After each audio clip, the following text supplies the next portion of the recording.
Krásny deň prajem.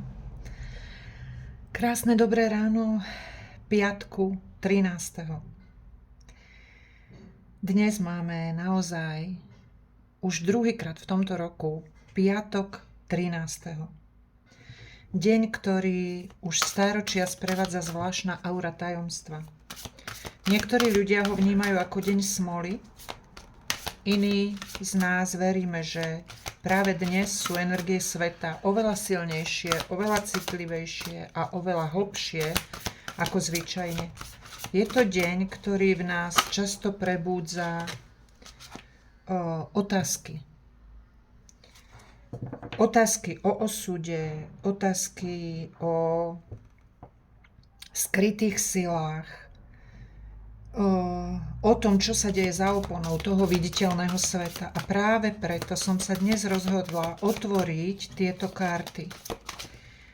A nie náhodou som si dnes vybrala anielské karty.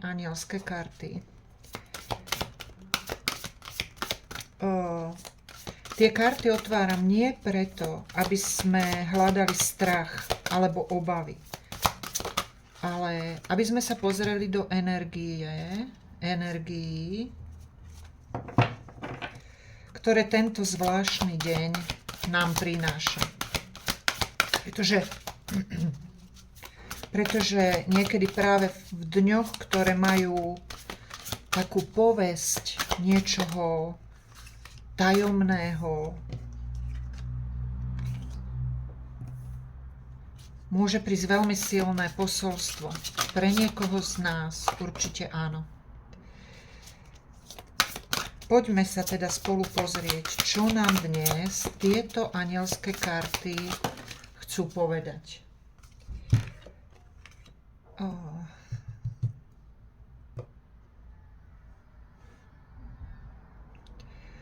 Pozerám, že tu máme... Hop.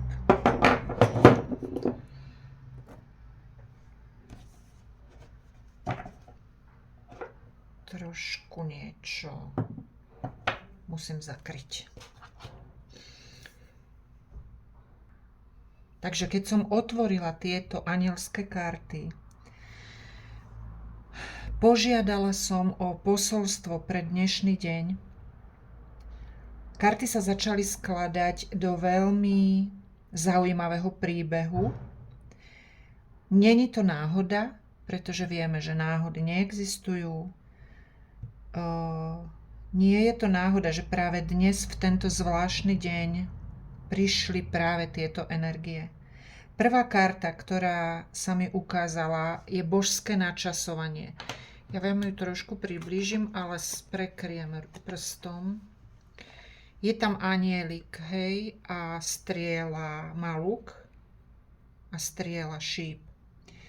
Božské načasovanie. Táto karta ako by nám chcela hneď na začiatku pripomenúť jednu veľmi dôležitú vec, že nie všetko v našom živote sa deje vtedy, keď to chceme my.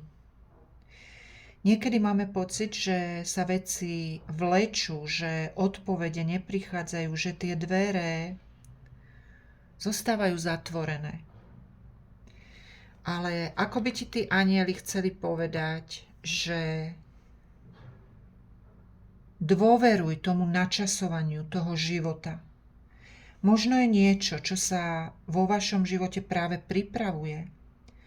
Niečo, čo ešte nemusíte vidieť, ale čo sa pomaličky skladá. A ono vám to časom zapadne, ako hovorím vám tie pucle do seba. Niečo sa pomaly skladá do toho správneho momentu a niekedy práve to čakanie má oveľa hlbší význam. Druhá karta je karta rovnováha. Ako by anjeli jemne tak naznačovali, že v poslednom období sme možno niečoho mali príliš veľa. Niekto z nás veľa povinností, niekto z nás veľa starostí, iný možno veľmi veľa premýšľal. A možno sme trošičku pozabudli na tú druhú stranu alebo na tú druhú misku tých váh. Možno sme zabudli na pokoj, Možno sme zabudli na oddych, možno sme zabudli na to dôležité ticho. Preto je dnešný deň takou krásnou pripomienkou, aby sme sa na chvíľočku zastavili a opýtali sa sami seba, kde v mojom živote chýba rovnováha. Daj si tú otázku každý sám pre seba, odpoveď si na ňu a odpoveď dnes určite nájdeš. Kde v mojom živote chýba rovnováha? Možno je čas niečo pustiť, možno je čas od niečoho odísť, možno je čas na chvíľočku spomaliť. Nádherná karta sila. Práve preto sa tu objavila táto sila ako ďalšia karta. Vieš ale, čo je zaujímavé, že táto karta sily, o ktorej hovoria anjeli, nie je hlučná, nie je to taká tá tvrdá sila. Je to sila, ktorá nebojuje. Je to taká tichá sila tvojej duše. Sila, ktorá vzniká vtedy, keď ty dôveruješ tomu životu. Aj keď ešte nevidíš celý ten obraz, aj keď ti to nezapadlo ešte, jak tie pucle, hej, ako som hovorila. Ale dôveruješ tomu životu.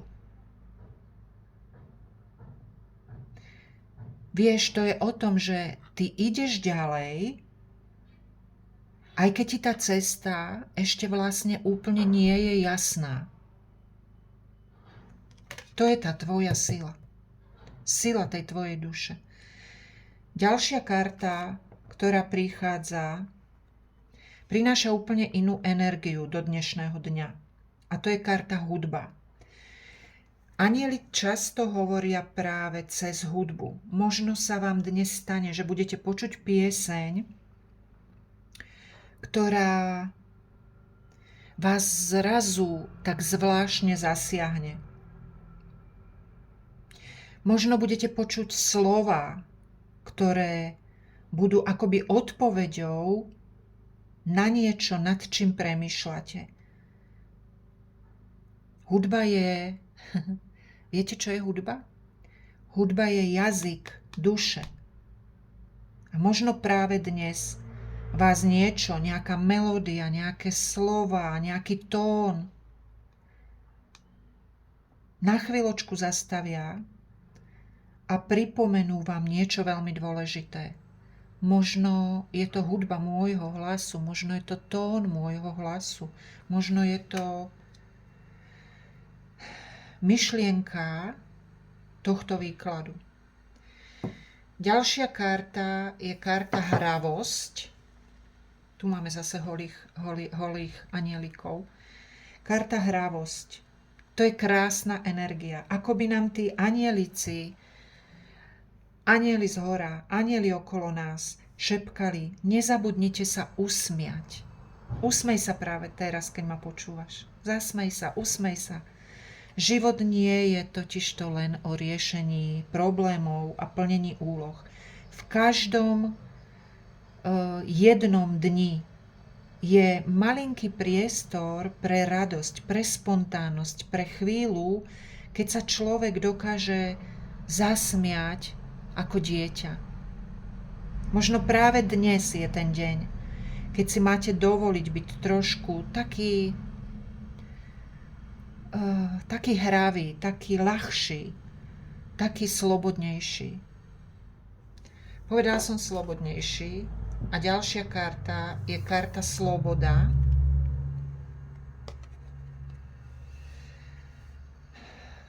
Veľmi silná je táto karta. Hovorí o tom, že niekedy nás neobmedzuje ten svet okolo nás, ale naše vlastné myšlienky.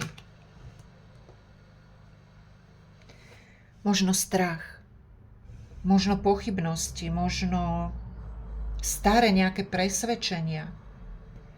Anjeli dnes ti pripomínajú, že tá sloboda často začína v tvojej hlave. V momente, keď si dovolíš veriť, že si zaslúžiš viac pokoja, že si zaslúžiš viac radosti, že si zaslúžiš viacej ľahkosti.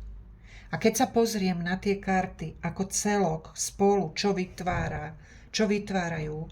Vytvárajú nádherné posolstvo pre dnešný deň. Dôveruj načasovaniu života, hľadaj tú rovnováhu, spomeň si na tú svoju vnútornú silu, počúvaj tú hudbu svojej duše a dovol si byť hravý. A hlavne nezabudni, že tá skutočná sloboda začína v tom tvojom vnútri. Možno práve dnes je taký deň, keď si máte dovoliť na chvíľočku spomaliť a len tak vnímať, kam vás ten život potichu vedie. Premýšľam, čo vám poviem na záver. Piatok 13.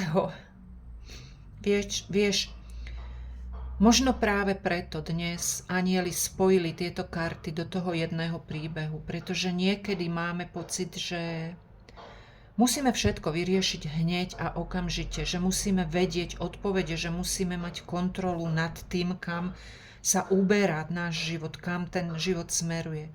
Ale práve to dnešné posolstvo je také jemné. Hovorí o dôvere. O dôvere, že veci sa skladajú presne tak, ako sa majú. Aj keď to možno ešte nedokážeme vidieť. To božské načasovanie nám naozaj pripomína, že niektoré tie dvere sa neotvárajú, pretože ešte nenastal ten správny moment. A keď ten moment príde, veci sa zrazu pohnú rýchlejšie, než sme čakali.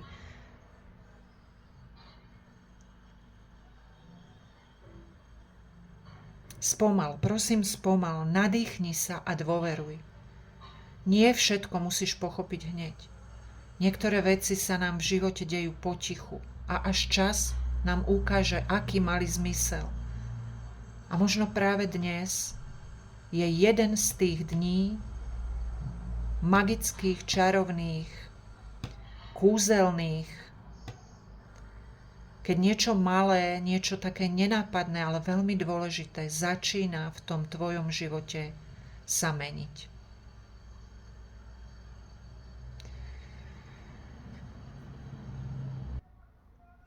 Možno práve dnes, v tento fakt, že zvláštny deň, ten piatok 13. nám tí anjeli neprinášajú strach, ale pripomienku, že niektoré dni majú zvláštnu energiu. Nie preto, ako som povedala na začiatku, aby nás vystrašili, ale aby nás na chvíľočku zastavili. A možno práve dnes je ten deň, keď si máte všimnúť nejaké malé znamenia okolo vás. Možno práve tú pieseň, ktorá vás zrazu zasiahne. Možno myšlienku, ktorá sa vám opakovane vracia. Možno stretnutie, ktoré sa zdá byť náhodné a pritom vôbec náhodou nie je.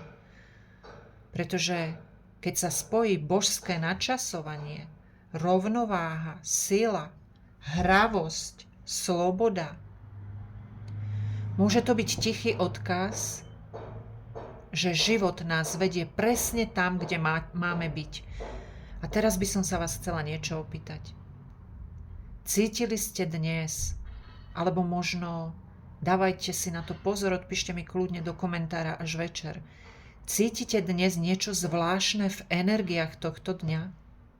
Stalo sa vám dnes niečo, čo ste vnímali ako malé znamenie? Stane sa vám to počas dňa? Sledujte to a napíšte mi do komentára, ako ste prežili dnešný piatok 13. Veľmi rada si prečítam vaše príbehy. Na záver tohto výkladu vám chcem ešte dať jednu informáciu. Včera som si založila alebo spravila novú stránku, kde budem dávať výklady kariet, a to z toho dôvodu, že mám dlhodobé problémy na Facebooku a neviem to odblokovať. Mňa blokuje Facebook na Adaptarot. A spravila som si druhú stránku. Budem pokračovať na jednej a na druhej s výkladmi, aj s rôznymi tými mojimi príspevkami, tak ako to som robila doteraz.